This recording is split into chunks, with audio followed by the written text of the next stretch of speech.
Harry's tour of infamy to promote his leaked memoir Spare hasn't even begun, and we already have solid body language clues, as you're about to find out. Welcome back, my body language buddies. My name is Jesus Enrique Rosas. I'm the body language guy. But before we begin, I want to mention that this week I uploaded a free therapy session to my locals community to connect with your unconscious mind. You know that your conscious mind is the source for many of the answers that you're looking for and don't find anywhere else. So to connect better with your unconscious mind, I've developed this free therapy that you can access just by joining to my locals community as a member for free using the link in the description of this video. And this is from the Tom Bradby interview where he talks about, well, the drug use and, not hitting William. Let's see. What was different here was this level of frustration.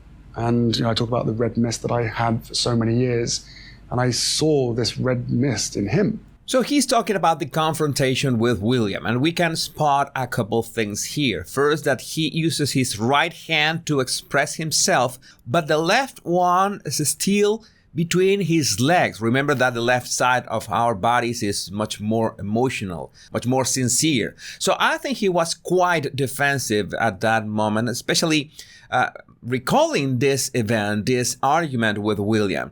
And what happens next? That he rubs his nose when he talks about the red mist, the anger, the contained anger that he had so many years, and he was talking about that with William.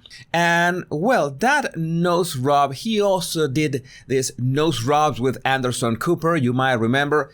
And he also has red eyes in this interview. So, well, either he's got a runny nose or the flu or something, or, well, he also talks about drug use later. So make of that what you will. At some point of recalling the event, he raises his eyebrows like this. That is something that we do when we want to create an empathy bridge, to connect with the other person, to create rapport, so they believe or, are invested in our story. I don't know if Harry is doing it on purpose or it's spontaneous. You know that you need many body language clues to reach a conclusion, so we can keep looking until we find this. Right at the end of those remarks that he says, and I saw this red mist in him. He saw this anger in William too. The screen begins to fade, but at this moment, I did a coloring, lighting of this frame that is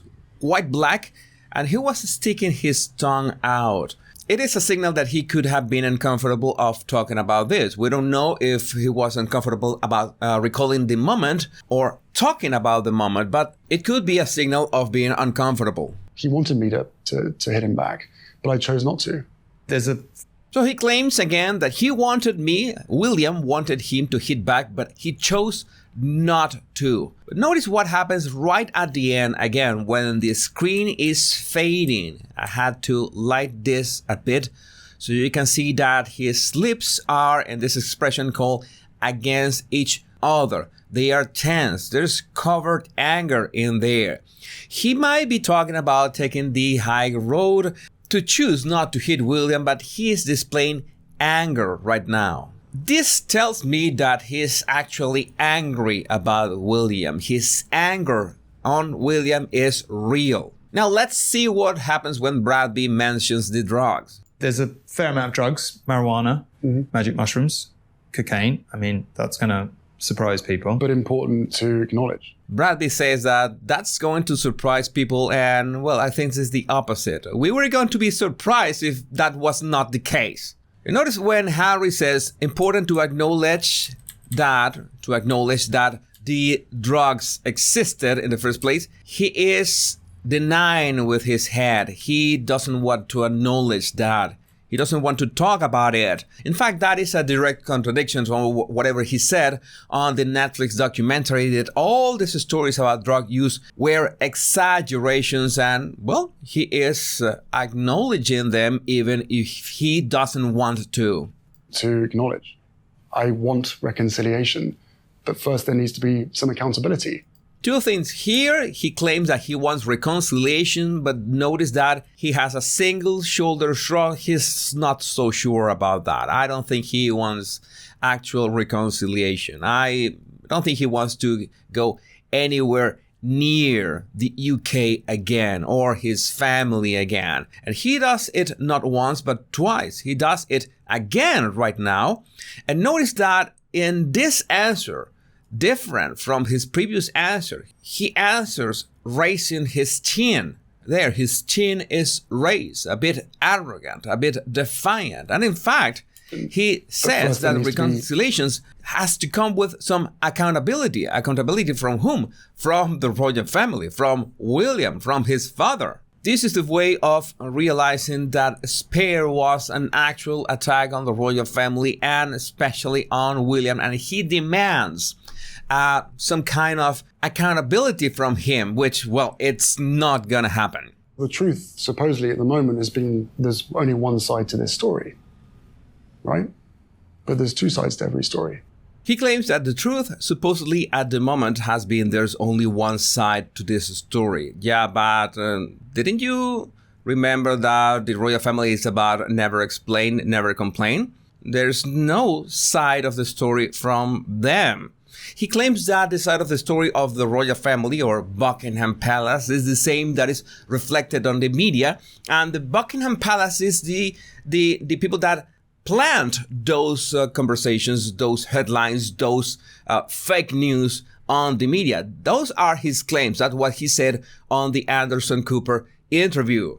But at the same time, when he says that, he is pretty insecure because he is not only raising his shoulder like this, but also lowering his chin towards his chest. And he's almost like looking to one side. You notice that is the, I try to mimic his posture right there. Yeah, he's quite defensive. He's trying to, hey, I don't want to talk about this. I'm not comfortable with this. I don't want the retaliation that comes from this. And I want you to pay close attention to this micro expression from his mouth. You're going to see only one tiny shadow changing on his cheek due to all the illumination. You're going to see it here. I made a zoom so you could see it better. There it goes. You're going to spot this part of his mouth and his left cheek right here. There it goes.